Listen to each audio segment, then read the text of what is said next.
ধন্যবাদ অধ্যক্ষ মহোদয়। পঞ্চদশ অসম বিধানসভাৰ অন্তিম দিন। মোৰ বিধায়ক হিচাপে খুব বেছি এক্সপিৰিয়েঞ্চ নাই আৰু এইবাৰ ডেপুটি স্পীকাৰ দিয়াৰ পিছতে সেইটোত একেবাৰে এক্সপিৰিয়েঞ্চ নাছিলে, কিন্তু আপুনি যেনেধৰণেৰে গাইডেঞ্চ দিলে, সাহস দিলে, সেই চকীখনৰ পৰা অসম বিধানসভাখন চলাবলৈ মই হৃদয়ৰ সৈতে আপোনাক ধন্যবাদ দিছোঁ। বহু কথা আপোনাৰ পৰা শিকিলোঁ আৰু যিমান কাম অসম বিধানসভাত হৈছে, তো আমি ইয়াৰ আগতেও 5 বছৰ বিধায়ক আছিল, কিন্তু সেই ধৰণৰ কাম আমি দেখা পোৱা নাছিলোঁ। গতিকে কামৰ ক্ষেত্ৰতো শিকিলোঁ, বিধানসভা পৰিচালনা কৰিবলৈ কাৰণে আপোনাৰ পৰা শিকিলোঁ। আৰু মই মুখ্যমন্ত্ৰী ডাঙৰীয়াক ধন্যবাদ দিওঁ, তেওঁ যেনেকৈ আমাক মৰম কৰিলে আৰু এই 5 বছৰ নিজৰ বুকু থাপতি আমাক আগবাঢ়িবলৈ সুযোগ দিলে। মই বোকাজানবাসী ৰাইজক এই পবিত্ৰ সদনৰ পৰাই ধন্যবাদ জ্ঞাপন কৰিছোঁ। তেখেতসকলৰ আশীৰ্বাদৰ কাৰণেই 2টা টাৰ্ম 2016 চনৰ পৰা একেধাৰে মই বোকাজান বিধানসভা সমষ্টিৰ পৰা অসম বিধানসভালৈ নিৰ্বাচিত হৈ আহিছোঁ।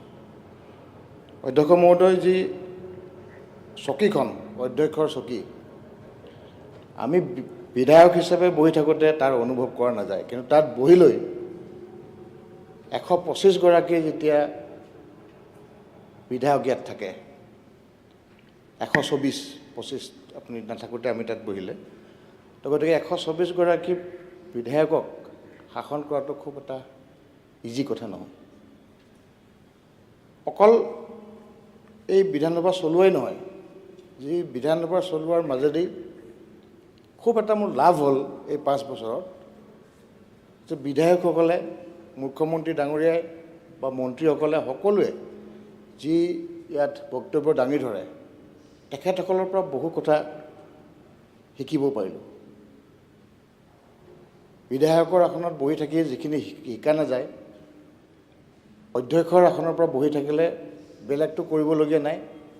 কি কৈ আছে প্ৰত্যেকটাই কথাই আমি তাক চালি জাৰি চাই থাকিবলগীয়া হয়। সেইটোৰ পৰা আমাৰ খুব বেছি লাভ হ'ল।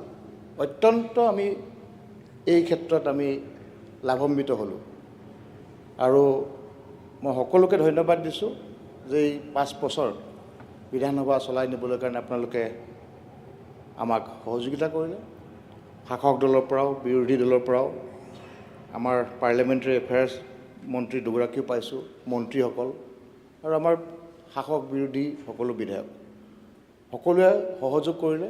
সহযোগ কৰাৰ কাৰণে আজি খুব শান্তিপূৰ্ণভাৱে 5টা বছৰ আমি সম্পূৰ্ণ কৰিলোঁ আৰু আমি আশা কৰিম অহা 5টা বছৰো এনেকৈ পাৰ হওক।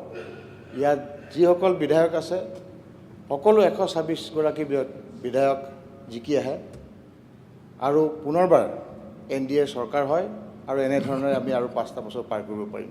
তাকে আপোনালোক সকলোকে শুভেচ্ছা জ্ঞাপন কৰিলোঁ আৰু সকলোকে ধন্যবাদ দিছোঁ। আৰু স্পীকাৰ ডাঙৰীয়াক বিশেষকৈ ধন্যবাদ দি মোৰ এই চমু বক্তব্য ইয়াতে সামৰণি মাৰিলোঁ। বহুত বহুত ধন্যবাদ।